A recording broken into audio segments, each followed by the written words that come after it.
ಎಲ್ಲರಿಗೂ ನಮಸ್ಕಾರ. Rationalist people of India ಎಂಬ ಯುವ ವೇದಿಕೆಗೆ ನಿಮ್ಮೆಲ್ಲರಿಗೂ ಸ್ವಾಗತ. ನಾನು ಚೇತನ್ ನಾಯ್ಕ್. ತಮ್ಮೆಲ್ಲರಿಗೂ ಗೊತ್ತಿರುವಂತೆ ಭಾರತ ಹಲವಾರು ಚಿಂತನೆಗಳ, ಪರಂಪರೆಗಳ, ವೈಜ್ಞಾನಿಕ ಚಳುವಳಿಗಳ ಮಹಾಪ್ರಾಚೀನ ಭೂಮಿಯಾಗಿದೆ. ಹಲವಾರು ದಾರ್ಶನಿಕರನ್ನ, ಹಲವಾರು ಚಿಂತಕರನ್ನ, ಹಲವಾರು ರಾಜಕೀಯ ತಜ್ಞರುಗಳನ್ನ, ವಿಜ್ಞಾನಿಗಳನ್ನ, ಅಪ್ರತಿಮ ವೀರರನ್ನ ಒಳಗೊಂಡ ಹೆಮ್ಮೆಯ ದೇಶ ನಮ್ಮ ಭಾರತ. ಜಗತ್ತಿಗೆ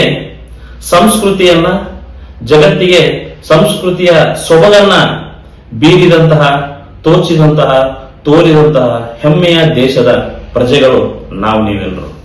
ಆದರೆ ಕೆಲವು ವರ್ಷಗಳಿಂದ ನಾನು ಈ ಸಮಾಜದಲ್ಲಿ ಕಂಡುಕೊಳ್ಳುತ್ತಿರುವಂತಹ ಸತ್ಯ ಏನಪ್ಪಾ ಅಂತಂದ್ರೆ, ಭಾರತ ಎಲ್ಲಾ ಆಯಾಮಗಳಲ್ಲಿ ಮುಂದೆ ಹೋಗ್ತಾ ಇದ್ರು ಕೂಡ ಇನ್ನೂ ಹಲವಾರು ಆಯಾಮಗಳಲ್ಲಿ ಭಾರತ ಮುಂದೆ ಹೋಗಬೇಕಾಗಿರುವಂತಹ ಅವಶ್ಯಕತೆ ಇದೆ. ಜೊತೆಗೆ ಭಾರತ ಏನಾಗ್ತಿದೆ ಅಂತಂದ್ರೆ, ತನ್ನ ಮೂಲ ಸಂಸ್ಕೃತಿಯಲ್ಲಿ ಕೆಲವೊಂದಿಷ್ಟು ಅಂಶಗಳಲ್ಲಿ ಹಿಂಜರಿಕೆಯನ್ನ ಕಾಣ್ತಾ ಇದೆ. ಇದು ನಮ್ಮೆಲ್ಲರಿಗೂ ವಿಷಾದನೀಯ ಸಂಗತಿಯಾಗಿದೆ. ಇದಕ್ಕೆ ಪರ್ಯಾಯವಾಗಿ ಈ ಯುವ ವೇದಿಕೆಯನ್ನ ನಾವೆಲ್ಲರೂ ಪ್ರಾರಂಭಿಸ್ತಾ ಇದ್ದೇವೆ.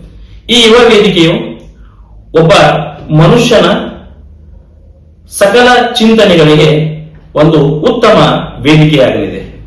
ಒಬ್ಬ ವ್ಯಕ್ತಿಯ, ಒಂದು ಕುಟುಂಬದ, ಒಂದು ಸಮಾಜದ ಅಭಿವೃದ್ಧಿಯೇ ದೇಶದ ಅಭಿವೃದ್ಧಿ ಎಂದು ಭಾವಿಸ್ತಾ, ಆ ದೇಶದ ಅಭಿವೃದ್ಧಿ ಆಗಬೇಕಾದ್ರೆ ಈ ಎಲ್ಲ ಆಯಾಮಗಳಲ್ಲಿ, ಈ ಎಲ್ಲ ಸಂಗತಿಗಳಲ್ಲಿ ನಮ್ಮ ರ್ಯಾಷನಲಿಸ್ಟ್ ಪೀಪಲ್ ಆಫ್ ಇಂಡಿಯಾ ವೇದಿಕೆಯು ವ್ಯಕ್ತಿಗೆ ಸಹಾಯಕ ಆಗಲಿದೆ.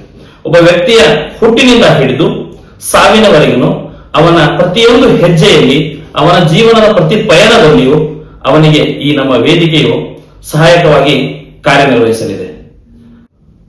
ಪ್ರಮುಖವಾಗಿ ಮಾನವೀಯ ಮೌಲ್ಯಗಳು, ಸಂಸ್ಕಾರ, ಕುಟುಂಬದಲ್ಲಿ ಏಕತೆ, ಶಿಕ್ಷಣ, ವಿಜ್ಞಾನ, ರೈತರ ಅಭಿವೃದ್ಧಿ, ಚರ್ಚಾಕೂಟಗಳು, ಹಣಕಾಸು ವ್ಯವಸ್ಥೆ, ನ್ಯಾಯ, ಪರಿಸರ ಸಂರಕ್ಷಣೆ, ಭ್ರಷ್ಟಾಚಾರ, ರಾಜಕೀಯದಲ್ಲಿ ಯುವಕರ ಪಾತ್ರ, ದುಶ್ಚಟ ಮುಕ್ತ ಸಮಾಜದ ನಿರ್ಮಾಣ, ಈ ಎಲ್ಲ ವಿಷಯಗಳ ಇನ್ನೂ ಹಲವಾರು ವಿಷಯಗಳ ಕುರಿತಾಗಿ ತಮ್ಮಲ್ಲಿ ಜ್ಞಾನದ ಹೆಚ್ಚಿಸುವಿಕೆಯನ್ನ ನಮ್ಮ ವೇದಿಕೆಯ ಮೂಲಕ ನಾವು ಮಾಡಲಿದ್ದೇವೆ. ನಿಮ್ಮೆಲ್ಲರ ಸಹಕಾರ, ನಿಮ್ಮೆಲ್ಲರ ಬೆಂಬಲ, ನಿಮ್ಮೆಲ್ಲರ ಭಾಗವಹಿಸುವಿಕೆಯೇ ನಮ್ಮ ಕಾರ್ಯಶೀಲತೆಯ ಶಕ್ತಿಯಾಗಲಿದೆ. ಬನ್ನಿ ಸ್ನೇಹಿತರೆ, ಎಲ್ಲರೂ ಒಂದಾಗಿ ಸದೃಢ ಭಾರತವನ್ನ ನಿರ್ಮಿಸೋಣ. ಜೈ ಹಿಂದ್. ನಮಸ್ಕಾರ.